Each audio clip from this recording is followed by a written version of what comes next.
Assalamualaikum warahmatullahi wabarakatuh. Selamat pagi untuk wilayah barat dan selamat pagi menjelang siang untuk wilayah tengah dan bagian timur ya Ibu Riani. Selamat siang. Halo, apa kabar? Alhamdulillah sehat, baik. Iya, jadi bertemu lagi di sesi kedua untuk Sapa DRB. Pada kesempatan ini kita akan belajar kimia bersama Kak Iriani ya. Jadi untuk permulaan saya ingin menyapa dulu seluruh adik-adik yang tersebar dari Sabang sampai Merauke yang bergabung bersama kami di Sapa DRB pada sesi kedua.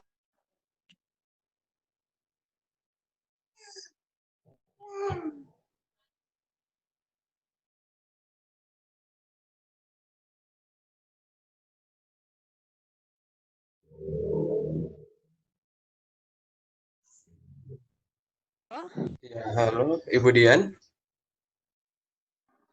Ibu Feby, maaf. Iya, siap. Iya, jadi sebelum Ibu Iriani memaparkan materi beliau untuk hari ini, saya ingin memperkenalkan profil singkat dari Ibu Iriani ya. Jadi Ibu Iriani ini adalah Duta Rumah Belajar Nasional dari Provinsi Maluku Utara tahun 2018.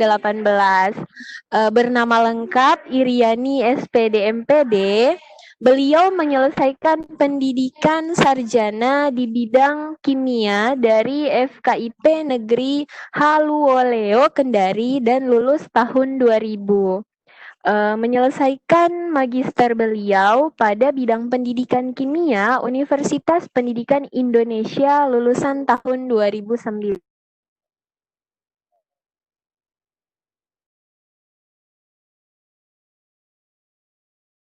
Di dua kota Ternate dan pengalaman mengajar beliau ini adalah 19 tahun. Luar biasa sekali ya. Dan dan jabatan organisasi yang pernah beliau duduki untuk Sekretaris Umum PGRI Provinsi Maluku Utara. Jadi periode tahun 2010 dan 2015 dan menduduki Wakil Ketua PGRI Provinsi Maluku Utara. Wah, dari tahun 2015 sampai tahun 2020. Keren sekali Bu Iriani ini. Beliau juga memiliki segudang prestasi adik-adik. Prestasi mulai dari juara 1 lomba karya tulis ilmiah guru tingkat Provinsi Maluku Utara tahun 2005, juara 2 tingkat nasional, wah lomba kreativitas dan inovasi guru dalam pembelajaran tahun 2006. Di sini juga ada juara 1 guru berprestasi tingkat Provinsi Maluku Utara tahun 2010. Ini juga ada penghargaan for Teacher Research Development Program tahun 2011, ada International Tourist Science Foundation Jepang tahun 2012, wah, dan Duta Rumah Belajar Maluku Utara tahun 2018. Keren sekali narasumber kita pagi ini ya.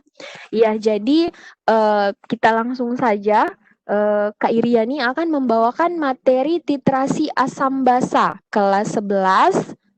Jadi mari kita menyimak materi dari Ibu Iriani agar kita bisa memperoleh pembelajaran dari mapel kimia ini. Oke, sudah siap Ibu Iriani?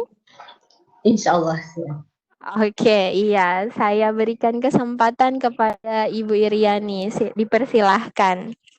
Oke, terima kasih Ibu Feby dari Gorontalo, Duta Rumah Belajar Provinsi Gorontalo tahun 2019. Masih muda, cantik dan pintar, hebat. Terima kasih Ibu. Ya, perkenankan pada kesempatan ini juga saya akan menyapa adik-adik sahabat rumah belajar di seluruh Indonesia dan khususnya adik-adik sahabat rumah belajar Provinsi Maluku Utara.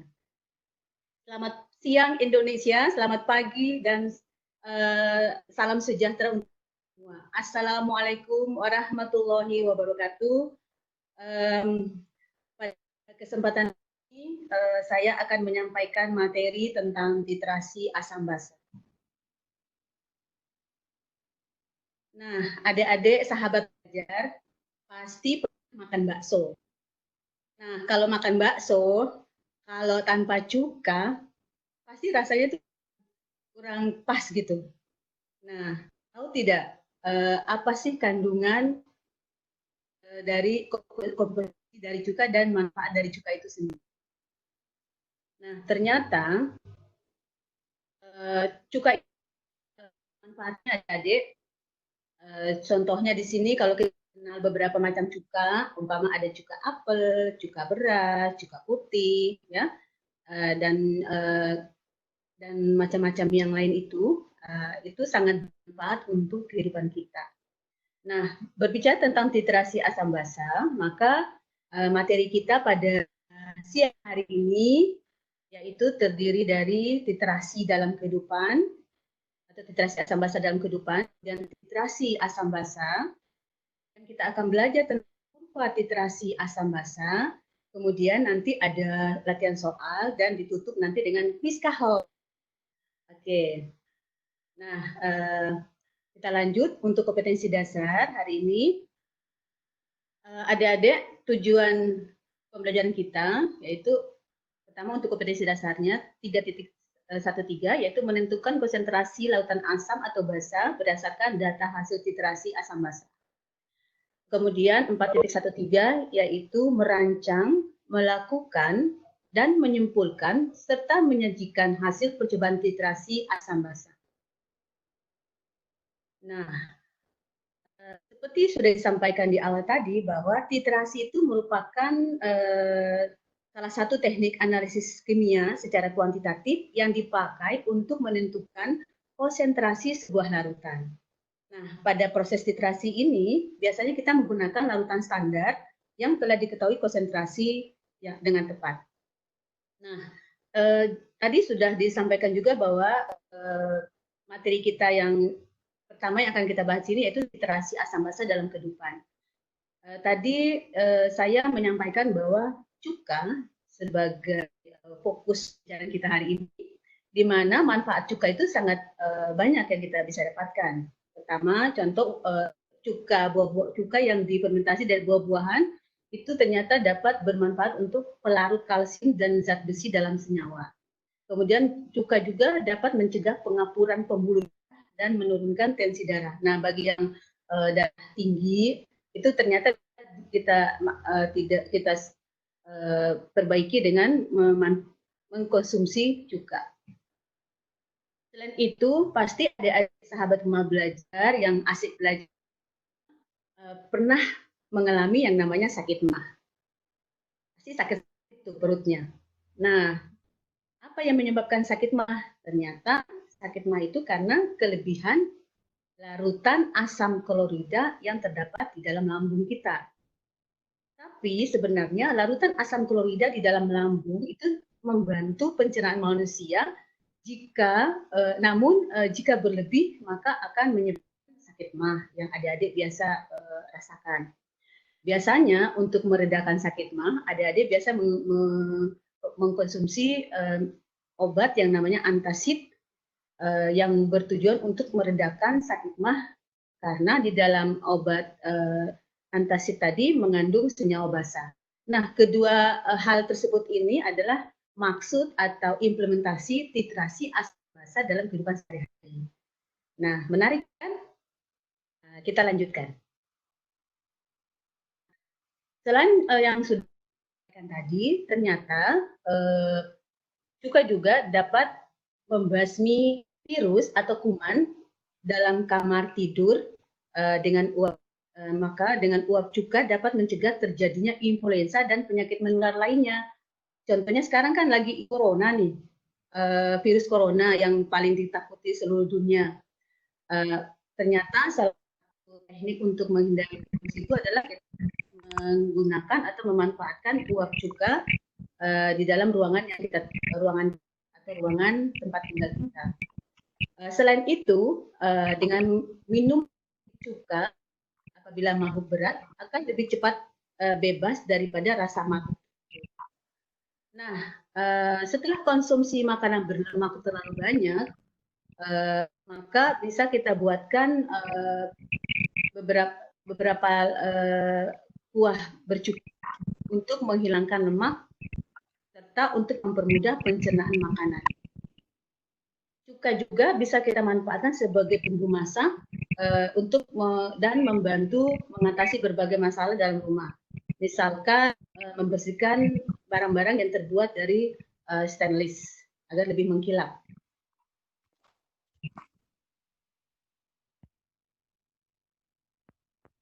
Nah, permasalahan kita adalah bagaimana caranya kita menentukan kadar cuka yang sehat untuk dikonsumsi. Nah, sebagai informasi, biasanya nih cuka yang dijual di pasaran itu berkisar antara 12 sampai 30% dan cuka tersebut dibuat dari asam asetat sintetik. Nah, asam asetat sintetik jika dikonsumsi secara berlebihan itu sangat berbahaya untuk tubuh manusia, baik untuk kesehatan. Nah, bagaimana caranya agar terhindar dari informasi atau produk cuka yang berbeda. Salah satu caranya adalah kita tahu kadar cuka yang kita konsumsi agar pada saat kita pakai atau kita gunakan tidak berbahaya. Nah, jadi saya ulangi, topik kita hari ini adalah tentang titrasi asam basa. Nah, titrasi asam basa merupakan metode penentuan kadar larutan asam dengan zat peniter atau zat penetrasi suatu larutan basa atau penentuan kadar larutan basa dengan zat peniter atau zat penetrasi suatu larutan asam. Di sini nanti akan kita temukan ada yang sebagai titik akhir titrasi, yaitu kondisi pada saat terjadi perubahan warna dari akhir titrasi yang diharapkan mendekati.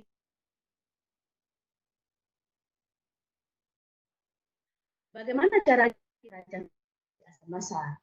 Sebenarnya tiga langkah utama yang mesti kita perhatikan di sini. Langkah pertama yaitu persiapan kita memilih indikator apa yang akan kita pakai, kemudian penambahan zat pentiter, kemudian nanti setelah dekat-dekat untuk titik ekivalen kita harus menambahkan beberapa tetes agar pada saat terjadi perubahan warna itu bisa diamati dengan baik. Nah, untuk melengkapi bagaimana cara melakukan titrasi asam basa itu, saya sudah menyiapkan video berikut ini. Jadi kita tonton video dulu ya, bagaimana teknik titrasi asam basa. Sorry.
Halo Bu Iriani, sepertinya suara dari videonya tidak masuk, Bu.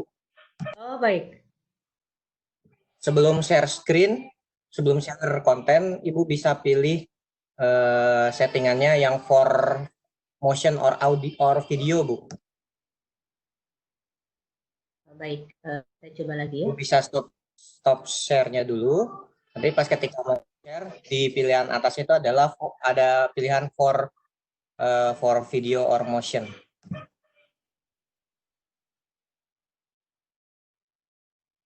Saya share, kemudian pilih apa tadi, Mas? Di atasnya itu adalah optimize for video or motion.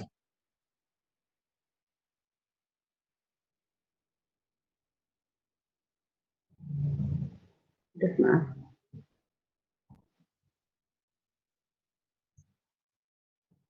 Ada pilihannya nggak, Bu? Belum ketemu? Ya, pas ketika Ibu mau share konten, ya kan muncul tuh pilihan apa yang mau di-share ya. PowerPoint atau browser atau apa gitu ya.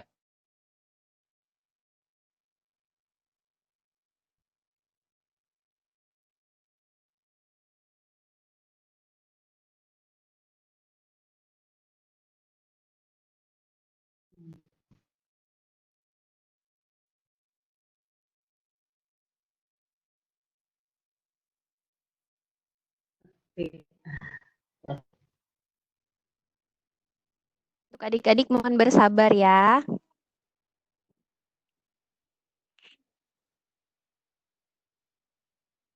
Di laptop saya kelihatan share file, kemudian ada tampilan itu, Mas.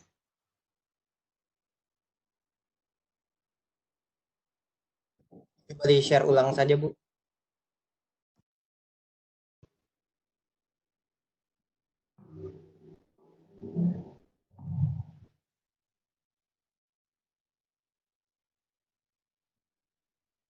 Sudah kelihatan? Mungkin iya sudah kelihatan Ibu. Yang di sini kan note, chat, participant, video, mode, share. Di sini yang more ini ya.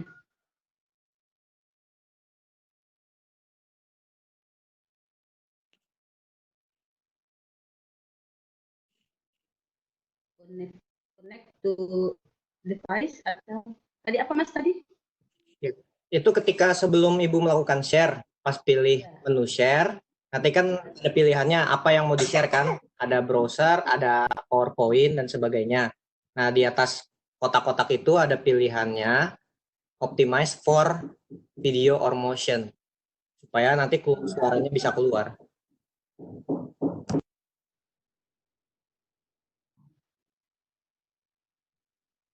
Saya nggak ada, nggak punya. Kalau nggak ada, lanjut aja Bu, nggak apa-apa Bu. Lanjut aja ya, lanjut aja ya. Oke, baik.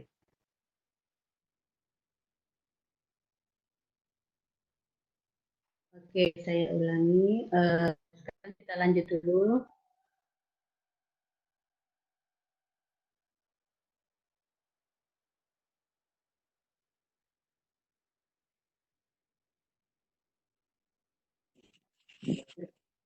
Baik. Mohon maaf, adik-adik sahabat Rumah Belajar, agak sedikit gangguan teknis. Kan materi kita.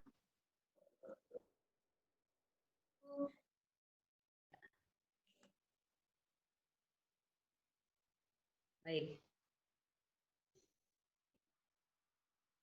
Video tadi tidak bisa didengar suaranya.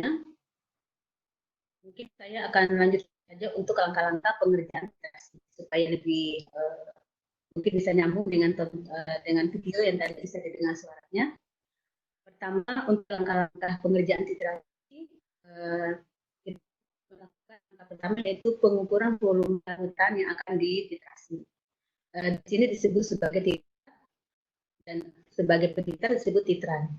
Kemudian langkah berikutnya adalah penambahan larutan indikator. Dalam hal ini kita memilih salah satu indikator asam basa, yaitu fenoftalen. Selain fenoftalen, indikator asam basa lain adalah methyl red, methyl orange, atau brown timol biru.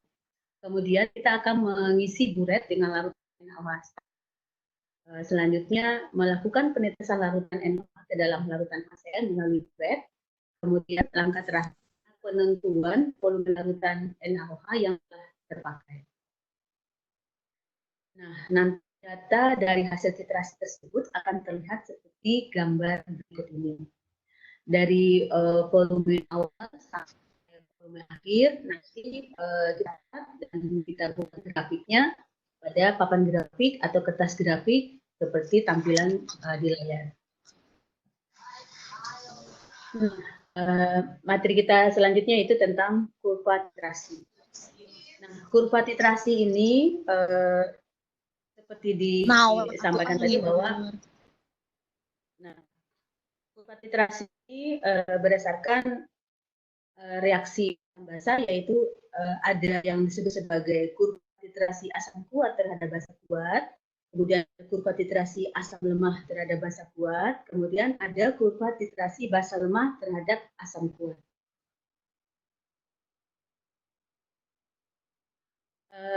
Ini terdapat garis tebal dan garis putus-putus, di mana garis tebal ini memperlihatkan kurva titrasi, contohnya di sini adalah asam lemah dengan basa kuat. Kemudian garis tebal menunjukkan kurva titrasi, contohnya di sini adalah kurva titrasi basa lemah dengan asam kuat. Nah, di sini simulasinya, misalkan kita akan mulai melakukan titrasi. Adik-adik bisa melihat di sini ada beberapa tampilan partikel dari ionisasi. Kemudian kita start untuk melakukan titrasi. Di sini ada kita tambahkan 5 ml. Tambahkan 5 ml di awal titrasi. Nah, ternyata di sini terlihat ada pH-nya 1,1. Pada volume 10 ml itu pH-nya adalah 1,24. Pada kemudian kita penambahan 5 ml lagi atau 15 ml 1,40 dan seterusnya. Pada penambahan 20 ml pH-nya 1,60.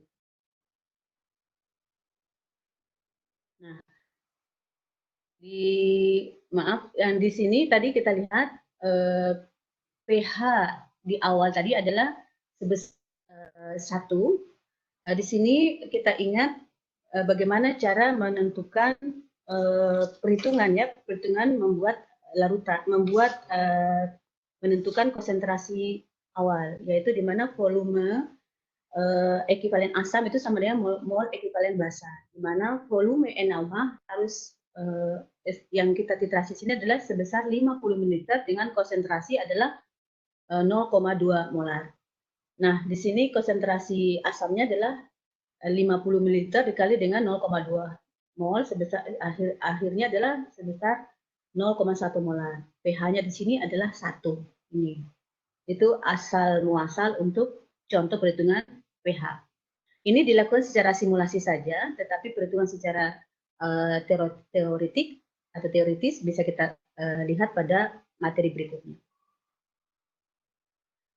Di sini sekali lagi kita akan jelaskan masing-masing kurva, bagaimana kurva kita siapkan setelah melakukan titrasi asam basa. Di sini ada tampilan animasi asam kuat terhadap basa kuat. Kita lakukan titrasi asam kuat sebanyak 50 ml dan HCl sebanyak 30 ml, di mana konsentrasi NaOH adalah 0,01 mol. Kita start, kita lihat grafiknya. Ternyata kurvanya dimulai karena dia asam kuat, dimulai lebih dari 1. Ya, kemudian tersentuh. Saya ulangi. Ini titrasi asam kuat dengan basa kuat. Untuk titrasi asam kuat dengan basa kuat akan terlihat gambarnya seperti berikut ini, di mana asam kuat memiliki pH yang sangat kecil, yaitu mendekati angka 1. Sementara basa kuat memiliki pH yang sangat tinggi, yaitu 14. Sedangkan titik ekivalen pada asam kuat dan basa kuat ini titik ekivalen 7. Ya. Di sini kita lihat ada lonjakan kurva sebelum titik ekuivalen dan sesudah titik ekuivalen. Mengapa? Karena asam kuat dan basa mengalami yang namanya kalau kita pada belajar tentang hidrolisis garam itu tidak terhidrolisis, kemudian sedangkan dia merupakan tidak memiliki yang namanya buffer atau larutan buffer. Kemudian kita lanjutkan contoh kurva asam lemah terhadap basa kuat. Nah, di sini kalau kita klik, maka kurva titrasi asam lemah dan basa kuat memiliki bentuk seperti berikut ini.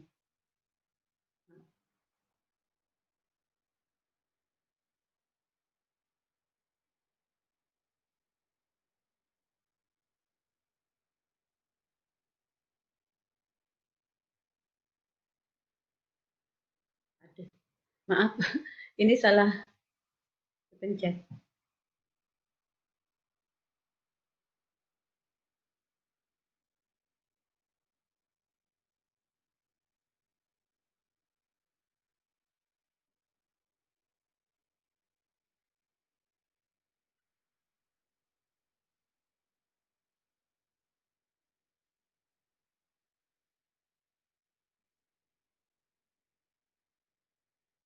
Ya.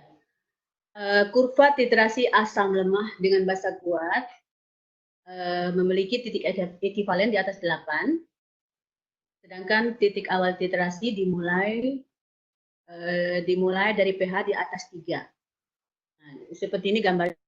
Dan di sini kalau kita lihat titik ekuivalen basa kuat terhadap asam lemah tadi, untuk basa kuat dimulai dari angka 8,8.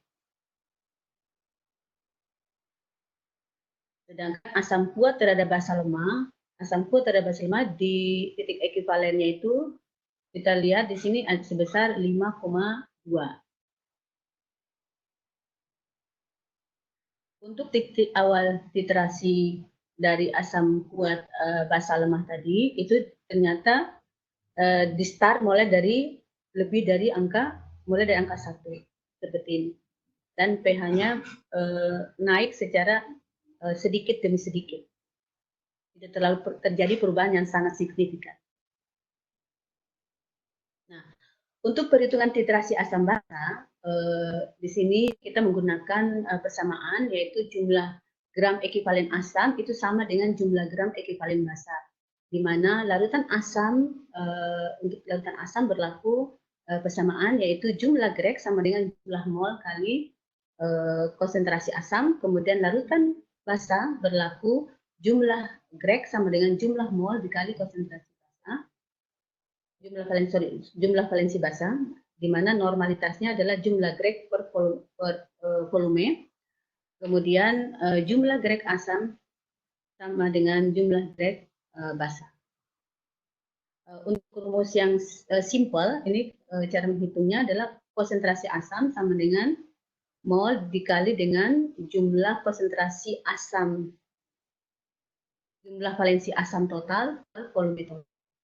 Jadi sekali lagi konsentrasi asam sama dengan jumlah mol atau molar dikali dengan jumlah total valensi asam dibagi dengan volume total. Begitu juga dengan basa, konsentrasi OH- sama dengan jumlah molar dikali konsentrasi basa total, jumlah valensi basa total dibagi volume total.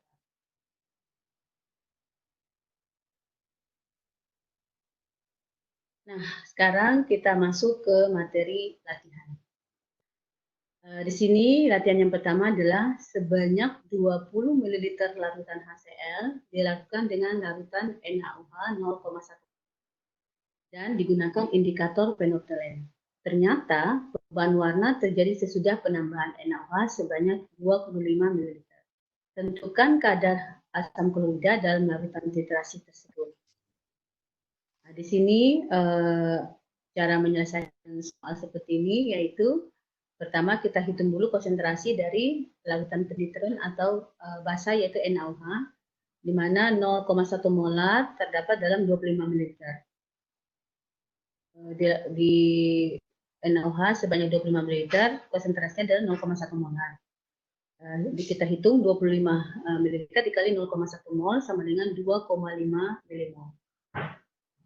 Terjadi titik ekivalen terjadi jika mol asam sama dengan mol basa. Maka sebelumnya juga kita lihat persamaan reaksi dari asam klorida menghasilkan ion H+ ditambah dengan ion kloro, di mana 20x milimol HCl bereaksi menjadi 20x milimol dan 20x milimol. 20x milimol untuk ion klorida. Sedangkan NaOH bereaksi menjadi Na+ ditambah OH-. Di sini 2,5 milimol NaOH akan terurai menjadi sebanyak 2,5 milimol Na+ dan 2,5 milimol OH-. Jadi 20x sama dengan 2,5, kita akan memperoleh konsentrasi HCl sebesar 0,125 atau 2,5 dibagi 20.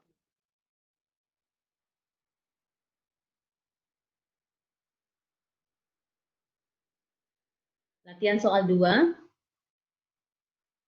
Jika jumlah ion H+ yang dibutuhkan untuk menetralkan 150 ml NaOH 0,2 molar adalah, nah jawabannya yang bisa kita selesaikan di sini adalah pada reaksi netralisasi jumlah mol H+ itu harus sama dengan jumlah mol OH-. Karena NaOH adalah basa bervalensi 1, kalau kita tulis reaksinya tadi kan NaOH bereaksi menjadi Na+ tambah OH-. Masing-masing memiliki OH-nya 1, jadi dia bervalensi 1. OH- bervalensi 1. Maka jumlah mol H+ sama dengan 0,2 molar dikali 150 ml dikali 1. 1 di sini adalah valensi dari OH. Sedangkan mol H+ sama dengan 30 ml. Nah, selanjutnya jumlah ion H+ yang dibutuhkan untuk menetralkan 150 ml NaOH 0,2 molar adalah 30 milimol. Seperti itu.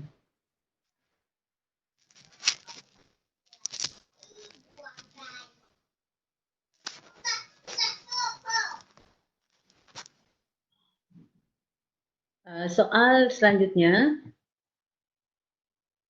titrasi 25 ml HCl 0,1 molar dengan NaOH 0,1 molar pada penambahan NaOH sebanyak 10 ml, maka berapa pH larutan pada titik ini?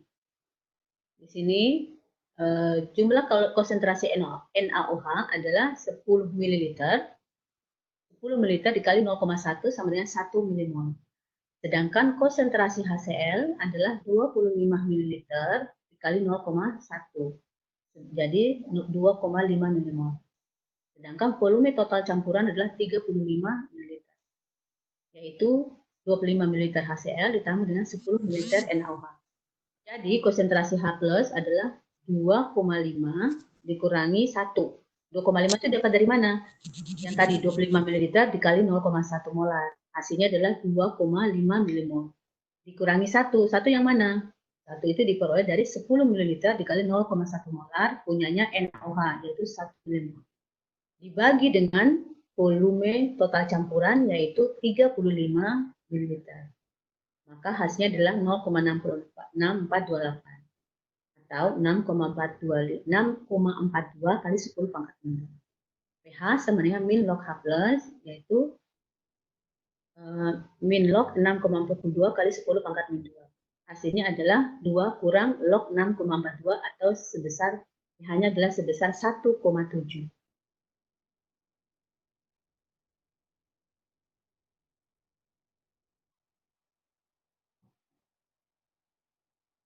Nah, soal yang terakhir adalah kalau 5 ml asam bervalensi 1 dengan konsentrasi 0,1 molar dinetralkan oleh 10 ml larutan KOH, di mana MR dari KOH itu 56, maka hitunglah konsentrasi KOH di dalam 1 liter larutan.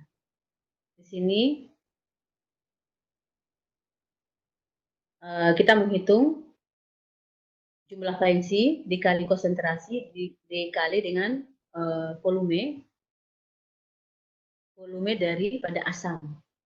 Tadi ingat, mol asam jika terjadi titik ekuivalen, maka mol asam itu sama dengan mol basa. Nah, untuk persamaan lengkapnya di sini saya ulangi, A yaitu jumlah valensi dikali konsentrasi asam dikali volume asam itu sama dengan jumlah valensi basa dikali konsentrasi basa atau MB dikali jumlah volume larutan basa. Nah, dari data yang kita peroleh, jumlah valensi asam daripada HCl itu 1, kemudian konsentrasi asamnya adalah 0,1, kemudian jumlah volumenya adalah 5 mili.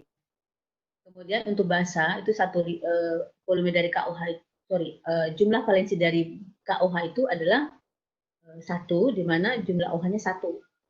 Kemudian dikali konsentrasi basa adalah sebesar 0,1, ditanya berapa volumenya, yaitu VB. Nah, jadi 0,1 kali 5, 0,5 sama dengan 0,1 G, maka Y yang kita peroleh adalah 0,05 molar. Jadi jumlah konsentrasi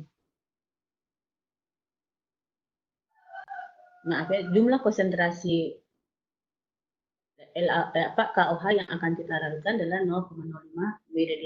Nah, ini bukan molar, tapi 0,05 ml.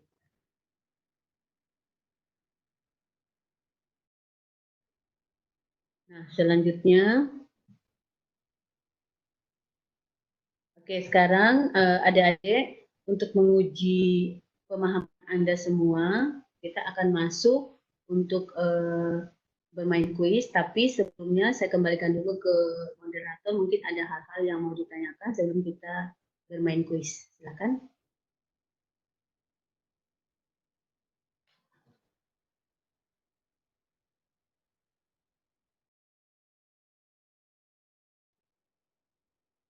Mohon maaf. Ya, jadi terima kasih untuk Ibu Iriani yang sudah memaparkan materi titrasi asam basa. Jadi tadi di sini sudah ada beberapa yang mengacungkan tangan. Mungkin kita buka sesi pertanyaan dulu ya, Ibu. Betul. Oh iya, mungkin adik-adik bisa mengajukan pertanyaan melalui chat atau bisa mengacung tangan. Nanti akan dibuka mikrofon untuk bisa adik-adik memberikan pertanyaan kepada Ibu Iriani. Ya, mungkin ada pertanyaan adik-adik sebelum kita bermain kuis bersama Ibu Iriani. Adakah yang ingin mengajukan pertanyaan? Nanti akan saya baca di chat. Atau bisa langsung bertanya kepada. Oh iya, kalau begitu kita. Kalau belum ada yang mungkin masih ada yang mau menulis dulu pertanyaannya atau yang masih mau menulis dulu pertanyaannya, kita bermain dulu kuis ya. Oke, siap Ibu. Iya, boleh. Iya, silahkan Ibu, mari. Sebentar.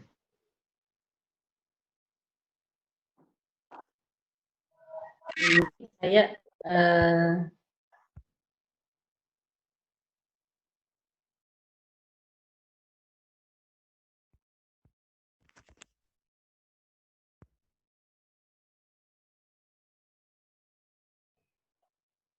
kita siap-siap. Sudah terlihat layar saya, Bu Feby? Ya, siap. Sudah terlihat, Ibu. Baik.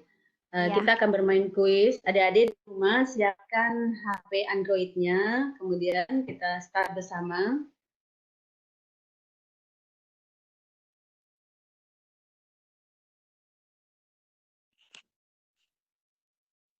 Ya, jadi untuk adik-adik mungkin bisa bergabung bermain kuis menggunakan Kahoot ini ya, Kak? Ya, bermain. Ya, oke. Iya, jadi adik-adik. Jadi adik-adik mari bergabung untuk mengikuti kuis bersama Ibu Iriani sambil menunggu beberapa pertanyaan yang nanti akan diajukan. Jadi bisa segera menggunakan smartphone adik-adik untuk bisa bergabung di kuis ya. Mungkin masih proses masuk ke Play Quiz-nya. Jadi disiapkan saja untuk Android-nya. Masih menunggu jaring. Iya, enggak apa-apa, Bu. Adik-adik pasti akan setia menunggu. Oh iya, ini sudah tampil. Oke. Kita bermain kuis kahot ya. Iya.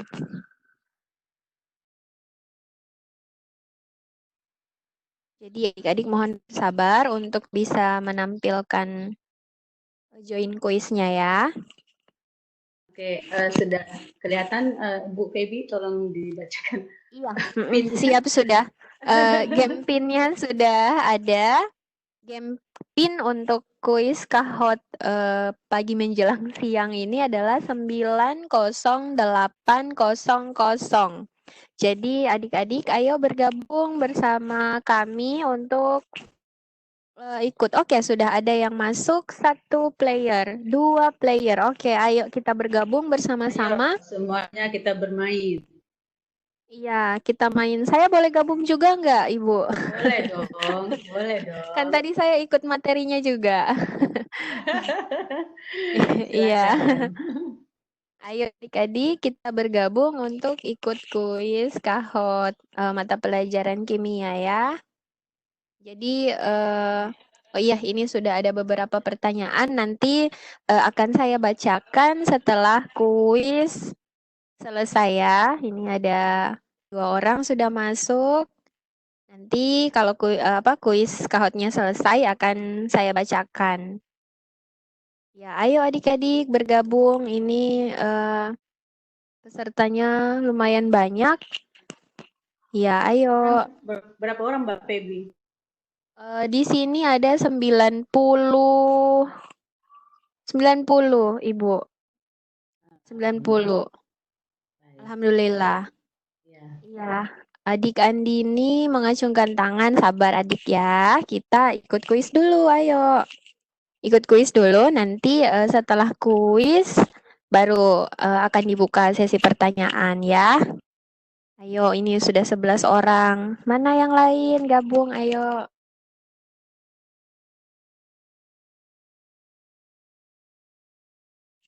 Jadi kita tunggu sampai pesertanya banyak, baru Ibu Iriani akan mulai kuisnya ya. Baik. Iya.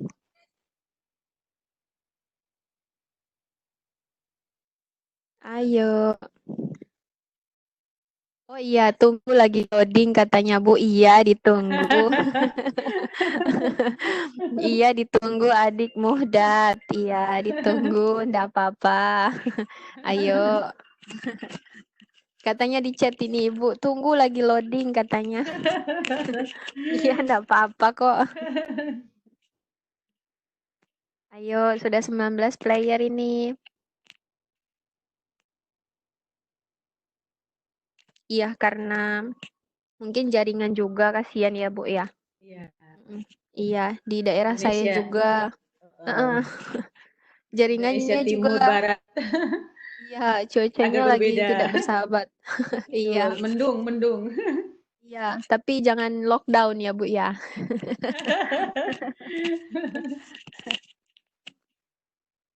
Ayo bergabung. Iya, adik Mutiara. Bentar, Bu, ada loading. Iya, nggak apa-apa, ditungguin kok. Nggak apa-apa, ayo.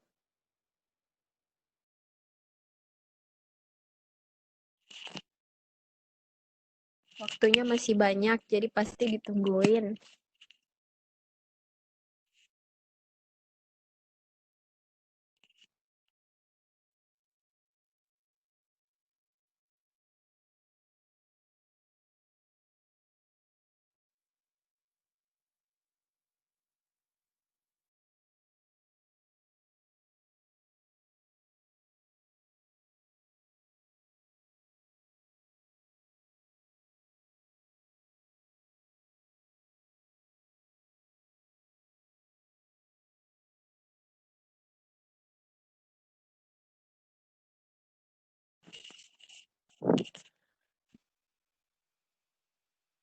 Iya, Adik Rahmat ini materinya apa, Bu? Iya, materi sekarang itu mapel kimia ya, Adik ya. Baru masuk mungkin ini adiknya. Ya. Ya, gimana cara masuknya? Kalau mau ikut kuisnya ini Adik ada di layar Adik Kristia. Buka aja di browser handphone www.kahot.it ini. Nanti dimasukin ini game pinnya di ya. Nanti langsung muncul kok di situ. Iya, oke udah 30 orang. Mungkin kita kasih waktu 2 menit lagi ya Ibu ya untuk mulai Iya, kuisnya. iya. Iya, Karena waktu kita oke. tidak banyak. Iya. Iya, heeh. Jadi 2 menit lagi kuisnya akan dimulai ya adik-adik ya. Jadi ayo bergabung sama-sama di sini. Ya, itu dijaga, jangan sampai keluar lagi. Iya, tadi udah 30 ini turun lagi. Iya. Mungkin Itu karena jaringan ya Bu jaringan. ya. Iya, Iya, karena benar. jaringan. Heeh, kasihan jaringan. Jadi 2 menit lagi kita akan mulai kuis kahotnya ya. Nanti setelah itu saya akan membacakan pertanyaan yang sudah diberikan adik-adik untuk materi kali ini ya. Oke, sudah 30 orang. Ya, sabar yang lain. Yang lain yang sudah masuk bisa menjaga kestabilan internetnya supaya nggak keluar. Oke, makin bertambah pesertanya.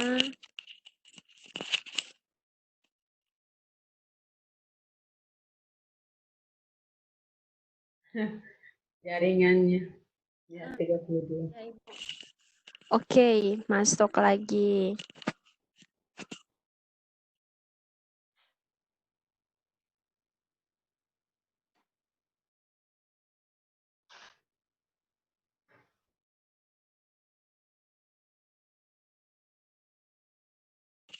Iya, 1 menit lagi. Oke, Adik Kristia. Tunggu Bu loading. Oke, 1 menit lagi ya. 1 menit lagi kita mulai ya. Karena masih ada sesi pertanyaan juga. Jadi 1 menit lagi.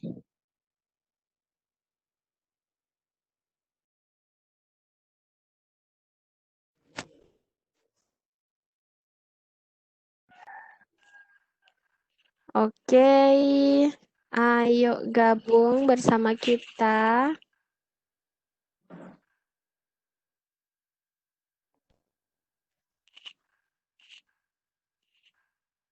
Agak susah ya jaringannya. Iya, Ibu. Tadi sudah Susah. masuk, keluar lagi. Iya, Aduh, kasihan. jaringan. Atau bisa kita mulai saja ya, Bu ya. Baik, baik. Iya, jadi Oke, kita mulai kuisnya ya, baik. adik-adik. Kita mulai ya. Mohon maaf yang sudah keluar. Jangan menangis. Iya, oke, silahkan Ibu.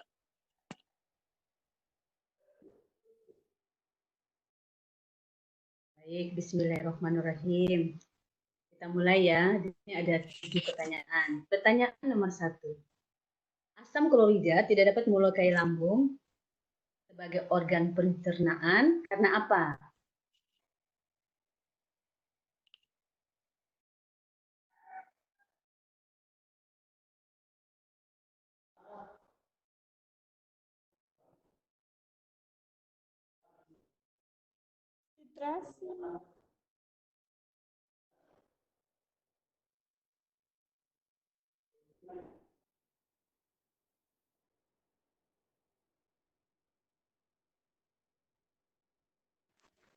Baik. 9 orang ya yang benar. Wah, keren. Oke, kita lanjutkan. Itu karena asam klorida tidak dapat melukai lambung sebagai organ pencernaan karena ada lapisan mukosa ya. Kita lihat siapakah yang paling tertinggi? Arya. Wah, Selamat ya Arya. selamat Arya, benar. Ya, kita lanjutkan. Siap-siap semuanya di depan HP Android Anda semuanya, jangan sampai keluar karena jaringan. Kita masuk ke soal berikutnya. Soal kedua. Cuka dapat digunakan sebagai penguat makanan dan kesehatan. Benar atau salah? Ayo sekarang memilih.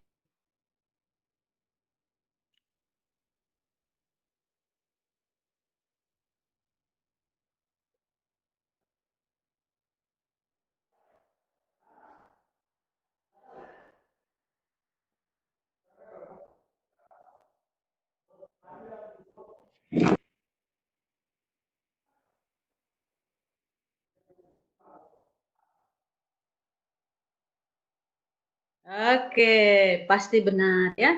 Kalau ikut materi Ibu pasti tahu jawabannya. Jadi cuka dapat digunakan sebagai pengawet makanan dan kesehatan.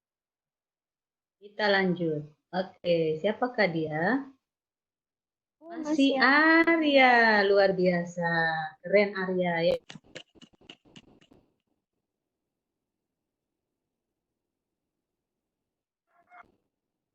Cuka yang dijual di pasaran, tadi Bunda sudah sebutkan di awal ini ya. Cuka yang dijual di pasaran merupakan asam sintetik yang kadarnya 12 hingga 30%. Benar atau salah?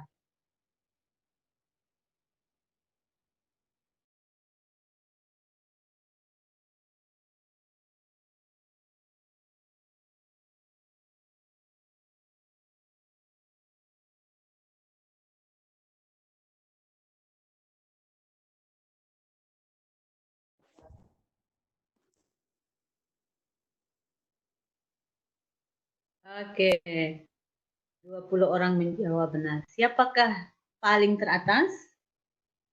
Kita lihat. Masih Arya. Kita lihat. Jika hasil titrasi dengan NaOH, maka yang ada di dalam labu Erlenmeyer yang mana? HCl atau NaOH?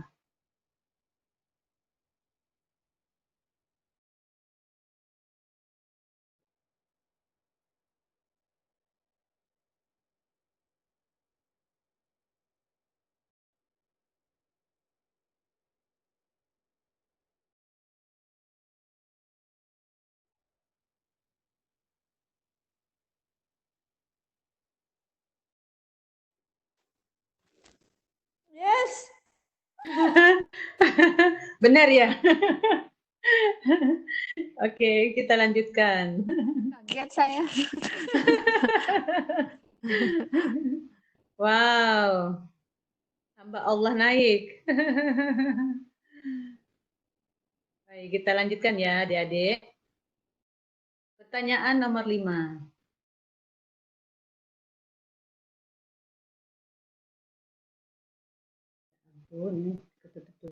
Senyawa yang dikandung oleh cuka organik sangat berguna bagi kesehatan manusia, yaitu yang mana? Senyawa yang dikandung oleh cuka organik sangat berguna bagi kesehatan manusia. Senyawa itu apa namanya?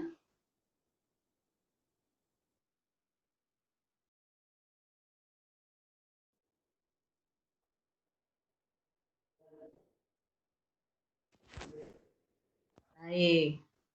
Senyawa yang dikandung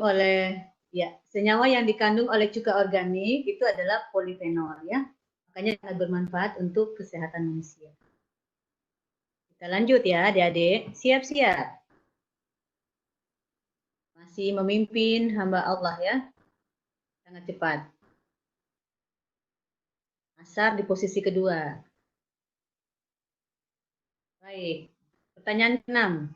Titik ekivalen adalah suatu titik di mana asam dan basa belum habis bereaksi. Benar atau salah? Maaf, ini titik ekivalen adalah suatu titik di mana asam dan basa belum habis bereaksi.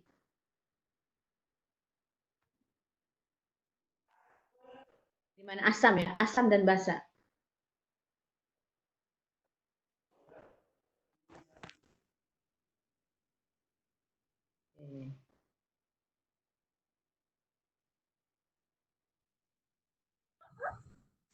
Kita lihat. Siapa yang benar itu? Baik, Asar naik ke posisi pertama. Luar biasa Asar ya. Asar memimpin sekarang. Kita siap-siap adik-adik lanjut ke pertanyaan terakhir. Oke, kurva asam kuat terhadap basa kuat yang mana? Silahkan dipilih gambarnya.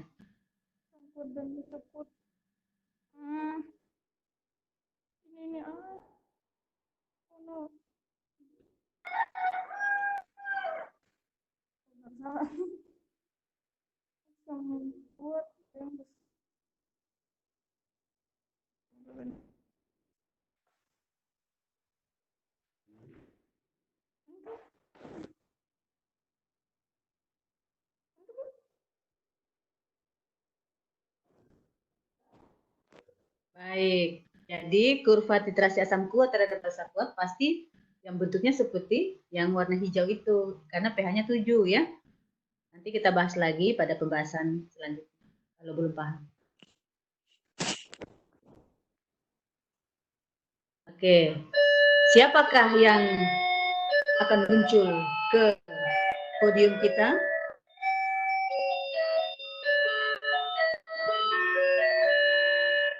Ternyata luar biasa. Asar peringkat pertama, Srinaya peringkat kedua, dan hamba Allah peringkat ketiga. Selamat ya kepada Asar, Srinaya, dan hamba Allah. Keren, selamat. Baik.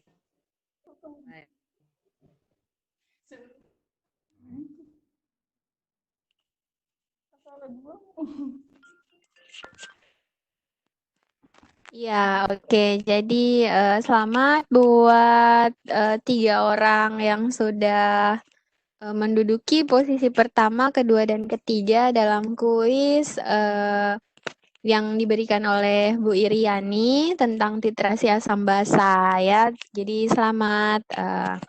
Oke, Ibu, mungkin kita masuk pada sesi jawab ya. Karena di sini ada pertanyaan yang diajukan oleh adik Andini Putri. Kak bisa nanya bagaimana cara kita menentukan kadar cuka yang sehat dikonsumsi? Ya, jadi pertanyaan itu bagaimana cara kita, Bu, untuk menentukan kadar cuka yang bisa kita konsumsi secara sehat? Ya, seperti itu. Mungkin bisa dijawab, Bu. Baik. Terima kasih atas pertanyaan yang menarik. Jadi setiap hari cuka itu tidak pernah lepas dari kehidupan kita karena senyawa yang dikandung cuka itu biasa untuk sebagai tes dalam masakan. Nah, cuka yang baik kadarnya adalah berkisar tadi 12 harus dia lebih kecil ya, umpama lebih kecil daripada 6 sampai pokoknya yang sekitar 6% atau sampai 9%. Tidak boleh sampai lewat 12 sampai 30%, itu terlalu berbahaya untuk dikonsumsi. Jadi sekali lagi memang cuka yang baik itu adalah cuka yang dibuat secara organik, misalkan cuka dari buah-buahan, misalkan dari buah apel, dari buah anggur, atau dari beras ya, misalkan seperti itu, karena kandungan itu sangat kecil, sangat rendah maksudnya, jadi bisa kita dan tidak berbahaya untuk lambung maupun gigi kita. Gigi kita juga kan sangat berbahaya, makanya kalau makan cuka terlalu banyak kan giginya bisa keropos alias ompong. Seperti itu. Jadi iya, mungkin iya. seperti Adik Andini ini speakernya sudah dibuka mic-nya oleh host. Mungkin ada pertanyaan lagi, Adik Andini monitor. Halo, Adik Andini. Adik Andini, oke, iya. Adik Andini, monitor. Mungkin sudah jelas. Iya, oke. Berikut pertanyaan dari Adik Arya Diva. Iya, Adik Arya. Mungkin bisa di Waalaikumsalam. Iya, Adik Arya? Assalamualaikum, Bu. Iya, Saya ingin Waalaikumsalam. Iya, bertanya, silakan. Iya, silakan. apa hubungan antara nilai dari titik ekuivalen dan titik awal nitrasi dalam kurva nitrasi, Bu? Coba diulangi. Apa hubungan antara nilai dari titik ekuivalen dan titik awal nitrasi dalam kurva nitrasi, Bu? Baik. Terima kasih Arya. Tadi Arya luar biasa ya sudah mengikuti kuis. Nah, gini. Jadi kalau titik ekivalen itu terjadi jika di mana pH zat asam dan basa itu tepat habis bereaksi. Itu secara teoritis kita lihat. Tapi pada kenyataan pada saat kita lakukan titrasi itu pada saat terjadi perubahan warna. Nah, sebelum terjadi titik ekivalen ada biasanya itu terjadi sebelum terjadi titik ekivalen, di mana kalau kita lihat di sini Arya bisa melihat layar. Di sini umpama Bunda contohkan titik mungkin bisa untuk di-share konten Bunda. Oh ya, belum di ini ya. Sorry. Maaf. Belum. Iya. Iya. Jadi Adik Arya nanti Bunda akan memperlihatkan contohnya ya. Jadi diperhatikan. Sebentar ya saya. Iya, Bu. Iya, Adik Arya masih ada? Masih. Masih, Bu, masih. Oh ya, siap. Oke, ya. Nanti Bu Iriani akan share konten. Ini jaringannya Mbak Adek agak sedikit. Siap Bu, masih iya ditunggu. Iya.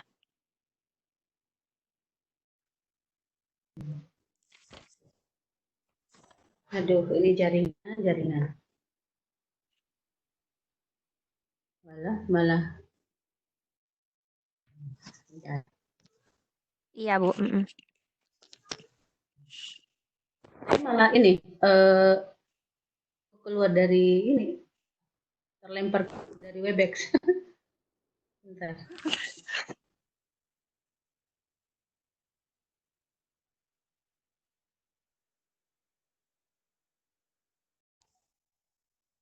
Aduh.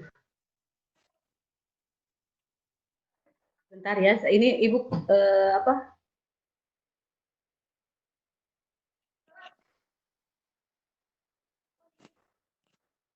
Ya, mungkin adik-adik mohon bersabar karena masalah teknis untuk menampilkan kontennya Ibu Iriani masih dalam proses ya. Untuk adik Arya yang mengajukan pertanyaan juga mohon bersabar.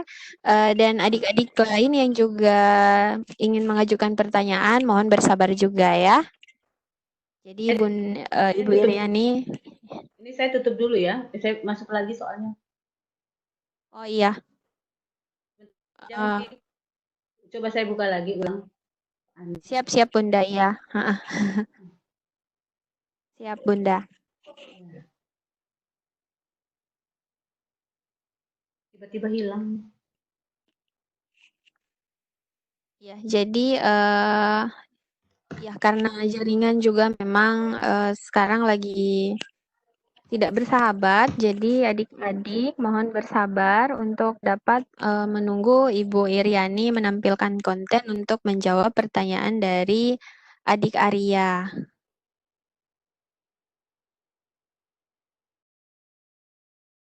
Ya, jadi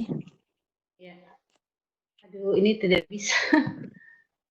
Ya, mungkin bisa sambil Bunda menampilkan konten mungkin bisa dijelaskan lagi kepada adik Arya. Karena berhubung juga sistem jaringannya memang lagi tidak bersahabat ya. Jadi mungkin bisa dijelaskan kembali. Di Arya mohon mendengar saja ya. Ini tidak bisa nyambung ke layar. Belum bisa ya saya. Untuk kita sebut ada titik ekivalen. Nah, yang dimaksudkan oleh pertanyaan Arya tadi, ada tidak kaitan antara nilai titik ekivalen dan titik sebelum terjadi titrasi? Seperti itu? Ya, Bu. Ya. ekivalen itu adalah titik di mana terjadinya kalau kita lihat secara praktikum itu kan terjadi kemudian terjadi titrasi itu juga sebenarnya adalah indikator itu sudah terjadi perubahan. Nah, itu titik akhir. Berarti kita sudah boleh menyetop untuk melakukan kegiatan titrasi. Nah, kalau titik ekivalen berarti pH antara asam dan basa itu dia jumlah mol maupun jumlah mol basa itu dia sama. Jadi maka ditandai dengan perubahan warna dari indikator yang digunakan. Misalkan indikator contoh di sini pakai umpama asam grafik umpama kita praktikum itu adalah asam basa kuat ya, titrasi terhadap asam kuat dan basa kuat umpama.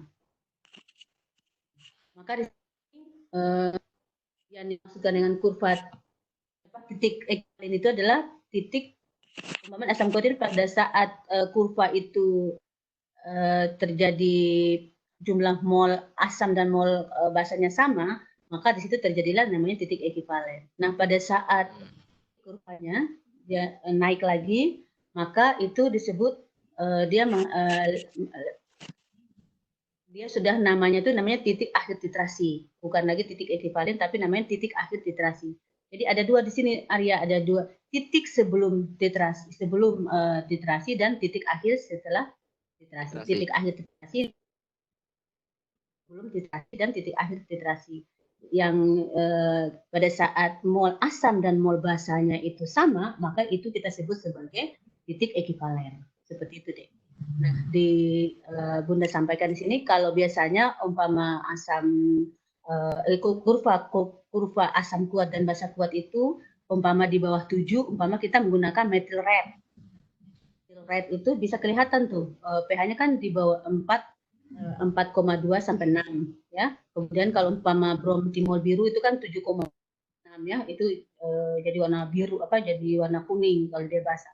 Nah, di sini akan kelihatan kalau pada saat dia pH-nya 5, jadi akan kelihatan memberikan tanda kepada kita bahwa itulah titik awal namanya tuh titik awal titrasi ini. Jadi mulai dari 1 sampai 5 itu adalah titik awal titrasi. Jadi belum ada perubahan warna yang sampai 7 itu belum ada. Jadi kalau 7 kan kalau phenolphthalein dia pink, ya pink muda. Tapi kalau umpama methyl red dia warnanya kuning ya, seperti itu. Sehingga itu berarti belum sampai pH 7 belum. Itu membedakan antara nilai untuk titik ekivalen dan nilai sebelum titrasi, nilai titik akhir titrasi, seperti itu. Iya, oke. Mungkin bisa dipahami Adik Arya? Alhamdulillah bisa, Bu. Iya, oke. Adik Arya dari sekolah mana ya? Dari SMA Negeri 1 Sungai Liat. Provinsi? Kepulauan Bangka Belitung. Wah, Pulau Jauh ya? Sumatera ya, jauh. Barat dan timur. Ya. Iya, oke. Jadi, alhamdulillah. Ini jauh banget. Ya, oke, Bunda. Iya, Adik Arya bersemangat sekali mengikuti mata pelajaran ini. Ya, oke. Jadi ini Terima dia kasih belum Adik bisa Arya, nyambung terima juga kasih WebEx saya. Ibu. Ya, Bu. Terima kasih, Bu. Ya, belum Ya, bisa enggak nyambung apa-apa, Bu. juga, Alhamdulillah. ya. Iya. Oh iya. Alhamdulillah sudah bisa Oke. dipahami tadi oleh Adik Arya. Iya. Terima kasih Adik Arya. Ya, Bu. Terima kasih, Bu. Iya, terima kasih. Mungkin pertanyaan selanjutnya lagi, Bu ya. Boleh? Boleh. Iya, ini dari adik Mutiara Nisra M. Mungkin bisa dibukakan mic dari adik Mutiara Nisra, Pak Arif.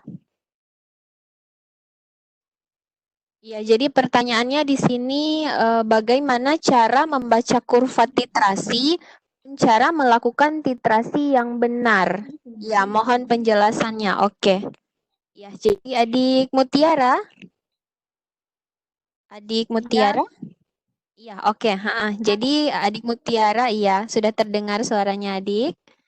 Iya, jadi pertanyaannya adalah bagaimana cara membaca kurva titrasi dan cara melakukan titrasi yang benar, Bu? Mohon penjelasannya. Ya, monggo Ibu Iriani. Baik, terima kasih Tiara. Jadi ya sebenarnya ini videonya mesti Ibu putar lagi. Alhamdulillah ini bisa, mudah-mudahan bisa ya. Ini pertama-tama untuk melakukan titrasi kita harus menyiapkan dulu yang namanya titran dan titrat. Jadi ada zat yang akan kita ukur kadarnya dan ada zat pentiter, yaitu zat yang sudah kita ketahui kadarnya.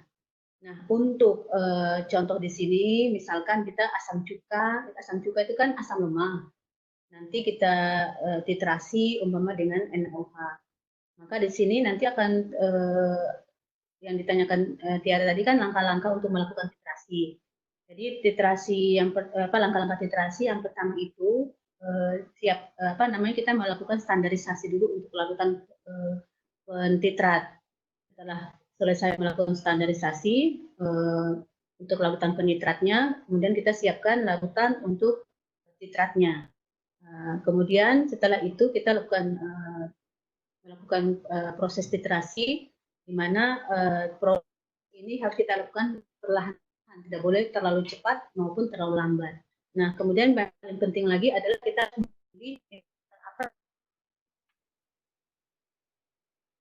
titrasi asam basa tersebut supaya cepat. Jadi umpama asam lemah dengan basa kuat, maka indikator yang paling cocok di sini kita boleh memilih umpama bromtimol biru karena untuk titik ekivalennya itu berkisar umpama di angka 8,2 gitu ya. Kemudian langkah yang paling penting lagi adalah cara membaca angka-angka pada buret. Ya, kemudian mencatat dan menerjemahkan data-data tersebut ke dalam data yang kita miliki. Lalu titrasi ini tidak boleh dilakukan hanya sekali, tapi harus dilakukan lebih dari sekali, umpama 2 atau 3 kali. Maksudnya adalah untuk menghindari kesalahan hitung atau kesalahan dalam melakukan titrasi tersebut. Nah, nanti kalau umpama sudah bisa masuk ini, kalau masih ada waktu lagi, Bunda putarkan kembali video cara melakukan titrasi yang benar. Seperti itu. Iya, oke. Jadi, ya, adik Mutiara, bagaimana? Sudah bisa dipahami untuk penjelasannya? Ya. Saya Bu, Ya, terima oke. kasih. Iya, adik Mutiara dari mana, Dek? Dari Ternate Bu. Oh, Ternate. Iya, dari SMA berapa? Pasti siswa Lanjut saya di itu. 2. Oh, siswanya Ibu. Oh, iya. Tetap Wah, belajar dia luar ya. biasa. Oh iya, keren-keren. Iya. Mungkin mungkin terima kasih adik Mutiara atas Ibu, sama-sama. pertanyaannya. Terima kasih Iya, kembali. terima kasih. Iya, sama-sama. Oke, mungkin ada pertanyaan lagi adik-adik. Oh iya, ini ada pertanyaan Bunda lagi masuk. Adik Srinaya Kamarullah. Mungkin Pak Denny bisa dibukakan mic-nya dari adik Srinaya. Ini pertanyaannya adalah bagaimana cara memilih indikator yang tepat untuk titrasi. Jadi itu adalah pertanyaan dari adik Srinaya, Bunda. Mungkin bisa dijawab, iya.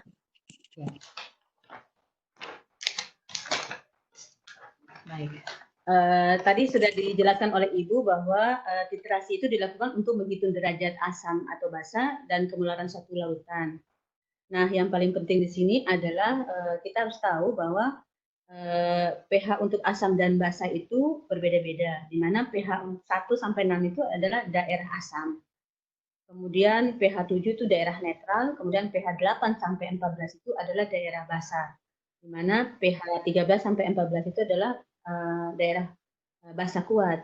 Nah, untuk menentukan indikator yang tepat untuk titrasi, pertama umpama kita titrasi asam lemah terhadap basa kuat, maka itu kita ingat yang penitirannya itu kan basa kuat, berarti titik ekivalennya pasti berada di daerah basa atau di atas 7. Di atas 7 ke atas. Jadi 7, 8, 9, 10, 11, 12, 13, 14 itu adalah daerah basa. Maka indikator yang bisa kita gunakan di sini bisa fenolftalen, bisa bromtimol biru. Sedangkan untuk memilih indikator, umpama kita mau melakukan titrasi larutan bersifat asam kuat terhadap basa kuat terhadap asam kuat, maka itu kita ingat bahwa kan asam kuat itu adalah basa kuat sebagai pentiternya. Maka daerah titik ekivalennya itu adalah karena asam kuat dan basa kuat itu menghasilkan zat yang netral. Jadi teorinya asam tambah basa kan garam, atau garam itu bersifat netral. Maka pasti pH-nya 7. Maka kita akan mencari indikator yang tepat itu adalah indikator yang memiliki range antara 8, sekian sampai 10, sekian. Karena di rentang itulah nanti akan terjadi perubahan warna di mana pH titik ekivalennya itu berkisar. Titik ekivalen dari senyawa ini akan kelihatan. Jadi di angka 7, 8, 7 dan 8 seperti itu. Nah, sedangkan untuk umpama basa lemah terhadap asam kuat, maka di sini kita ingat pentiternya kan asam kuat. Maka daerah kekuasaan, daerah untuk titrasi atau titik ekivalennya itu adalah 1 sampai 6. Berarti indikator asam basa yang bisa kita pilih adalah indikator asam basa yang kita bisa pakai adalah methyl red atau methyl orange karena pH-nya itu kan berkisar 4,2 sampai 6,0 seperti itu. Ya. Ya, oke. Iya, Adik Srina ya. Bagaimana? Sudah bisa dipahami? Alhamdulillah sudah, Kak. Oh iya, ini dari mana, Dek? Dari Ternate lagi. Oh, Ternate juga. Iya, ini siswanya Ibu Iriani juga ya. Luar biasa. Wah, keren sekali ini Bunda. Iya, oke, terima kasih Adik Srina ya atas partisipasinya. Iya, terima kasih. Iya, mungkin sebelum karena sesi kita sudah akan selesai ya Bunda ya. Iya, jadi ya saya ini penasaran nih Bunda karena saya juga mengikuti materinya dari awal. Ini tadi pertanyaan dari Andi ini kan bagaimana cara kita menentukan kadar cuka yang sehat. Nah, kalau misalnya kayak saya berbelanja di pasar kan Bunda ada cuka yang sudah dijual bebas begitu. Nah, kalau misalnya kayak kadar pH-nya itu tidak tertulis di situ, itu apa kita bisa menguji sendiri Bunda? Cara untuk mengujinya itu seperti apa? Begitu. Ya. Sebenarnya untuk secara sederhana di rumah itu agak sulit ya, karena kita tidak punya alat untuk titrasinya secara lengkap ya. Umpama, jadi kan kita harus menghitung dan menghitung berapa sebenarnya konsentrasi dari cuka yang kita makan tersebut dengan pentiter yang kita akan pilih. Nah, contohnya di sini umpama tadi seperti soda, kalau di luar itu kan jualnya kalau enak kaustik namanya soda api. Soda api itu kan berbahaya untuk langsung kita gunakan. Itu kan sangat berbahaya. Makanya sebenarnya tips yang paling mudah supaya kita berhati-hati dalam menggunakan atau memanfaatkan cuka itu adalah cuka yang terbuat dari organik, bahan-bahan organik. Kalau mau kita pakai cuka di rumah, karena kalau yang dijual di luaran itu pasti konsentrasinya sangat tinggi karena yang mereka buat itu kan pabrikan. Kalau pabrikan itu asam asetat yang dibuat itu adalah dari asam asetat murni ditambahkan air, jadi kan pasti konsentrasinya sangat tinggi dan itu sangat berbahaya untuk tubuh kita, terutama lambung maupun hal-hal lainnya.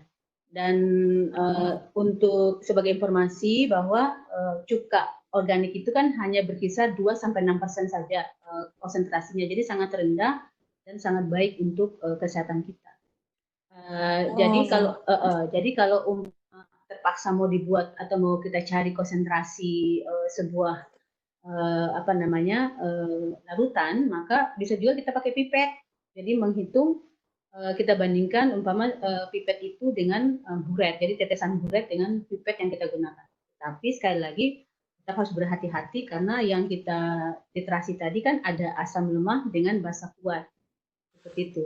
Nah, basa kuat ini pastinya kita menggunakan soda api. Nah, soda api sangat berbahaya untuk kulit dan mesti harus dilakukan oleh orang-orang yang profesional. Tidak bisa digunakan atau dipakai oleh sembarangan orang, seperti itu. Oh, iya Bunda. Wah, ilmu baru ini buat saya Bunda. Terima kasih banyak. Ya.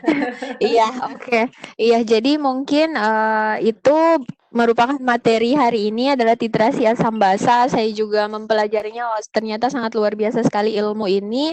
Dan mungkin Bunda bisa menarik kesimpulan atas materi Bunda hari ini. Dipersilahkan. Baik, sebenarnya saya punya tantangan kreatif untuk adik-adik. Oh iya Bunda, silahkan. Saya punya tantangan kreatif gini. Meskipun saya tidak kelihatan di layar lagi, jadi Iya Bunda. Jadi ini saat mencuci pakaian itu kan terjadi interaksi antara deterjen dengan kulit tangan kita. Apalagi sekarang kan belajarnya di rumah, berdoa di rumah, bekerja di rumah. Otomatis setiap hari itu kita mau tidak mau selalu terkontaminasi atau selalu berurusan dengan namanya deterjen, sabun. Nah, bahan kimia yang terdapat pada sabun itu kan berasal dari basa kuat, baik itu ada yang namanya KOH atau NaOH ya. Kalau sabun mandi itu biasa digunakan KOH, kalau sabun deterjen biasa digunakan NaOH, natrium hidroksida. Nah, kondisi kulit kita itu mudah terinfeksi oleh bakteri yang namanya Propionibacterium. Jadi bakteri jenis Propionibacterium. Nah, bakteri ini dapat beradaptasi di lingkungan dengan kondisi pH mendekati 14, sehingga dapat menyebabkan iritasi pada kulit kita. Misalkan kalau kita selesai mencuci itu, tangan kita menjadi merah, kemudian setelah merah gatal, kemudian membengkak, dan yang paling parah lagi bernanah. Nah, apa yang harus kita lakukan agar kita tetap dapat menjaga kulit kita tetap sehat meskipun berinteraksi dengan deterjen tersebut? Nah, kepada adik-adik silahkan kalau mau memberikan pendapat atau solusinya. Itu di akhir materi saya ini. Kemudian saya menyampaikan ucapan terima kasih kepada Pusdatin yang telah memberikan kesempatan pada hari ini untuk menyampaikan bergabung dan berbagi dalam program Sapa Duta Rumah Belajar. Jangan lupa bergabung di Rumah Belajar. Rumah Belajar dapat memberikan solusi belajar. Saya kembalikan kepada adik. Ya, oke. Terima kasih Bunda. Jadi kita sudah mendengarkan materi dari Bunda Iriani, Duta Rumah Belajar dari Maluku Utara tahun 2018 tentang titrasi asam basa. Jadi semoga ilmu yang diberikan oleh Ibu Iriani pada hari ini dapat bermanfaat untuk kita semua dan tentu saja juga kepada saya. Ya, jadi kepada adik-adik jangan lupa untuk mengisi kuesioner yang sudah ada di kolom chat ya. Dan jangan lupa untuk selalu mengunjungi portal Rumah Belajar dengan cara mengetik link belajar.kemdikbud.go.id atau bisa langsung diinstal di Play Store adik-adik, diinstal di Android adik-adik melalui Play Store, yaitu dengan kata kunci Rumah Belajar. Ya, jadi mungkin sampai di sini dulu materi dari Bunda Iriani tentang titrasi asam basa mata pelajaran kimia jenjang SMA kelas 11. Sekali lagi saya ucapkan terima kasih kepada Bunda Iriani atas waktu dan ilmunya, dan saya sebagai moderator hari ini Febi Oktaviani Tanipu Eskom, Duta Rumah Belajar dari Provinsi Gorontalo tahun 2019, mengucapkan terima kasih kepada semua peserta yang sudah hadir pada sesi hari ini, sesi kedua Mapel Kimia, dan berhubung untuk sesi ketiga moderator dan pematerinya sudah hadir. Ya, jadi mungkin saya kembalikan ke host Pak Denny. Terima kasih. Wassalamualaikum warahmatullahi wabarakatuh. Salam sehat.